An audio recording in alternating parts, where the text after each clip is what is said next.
Linus Tech Tips coverage of PAX 2013 is brought to you by Western Digital, Intel, and SteelSeries.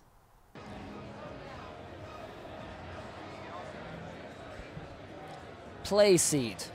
You may know them as the makers of fine racing chairs or flight sim chairs, but what you probably don't know them for is the makers of more like a media chair or something that looks great in your living room and is also designed for gaming.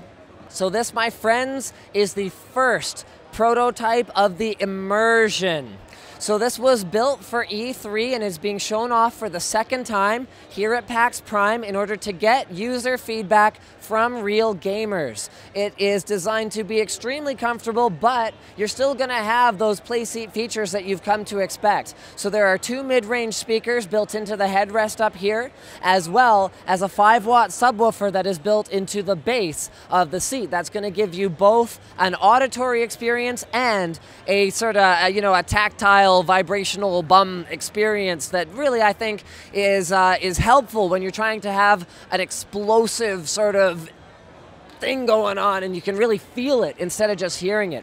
On the side here is the control panel, so it's got support for both analog in and Bluetooth in, so you can't just use it with your games. You can also use it with something like an Apple TV that is able to beam audio over Bluetooth.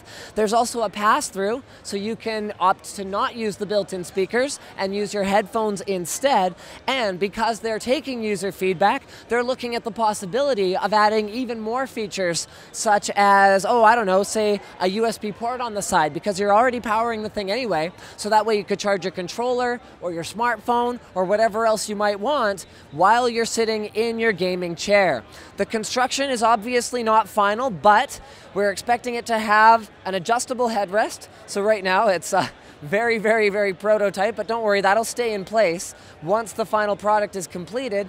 And right now, there's not really much range of motion for tilting back, but that's something that they are taking the feedback from gamers very seriously and looking into implementing as well. The thing that I like about this is that unlike that chair, which is awesome and super cool and amazing, this one is one that I don't have to think about, do I need to put this away when the relatives are coming so that there's room for everyone to sit?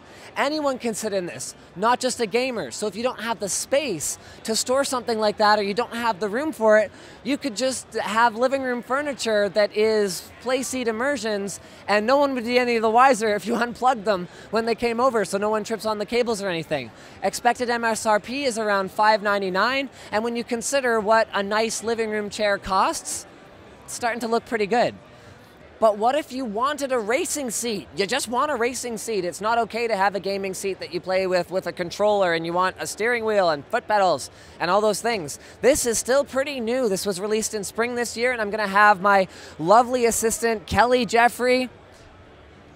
Say hi. Hello. Thank you. That's awesome. You're incredible. Fold this up and show us how it can be stored in a closet or somewhere out of the way if you don't necessarily want to have a rigid metal structure sitting in the middle of your living room or in your gaming den or wherever else the case may be. So just like that, this is the challenge. It folds up, and that is pretty darn innovative, guys. Thank you so much. Don't miss any of our PAX Prime coverage. Our trip to the show here is covered by Western Digital, Intel, and SteelSeries, so a big thanks to those guys for making this possible.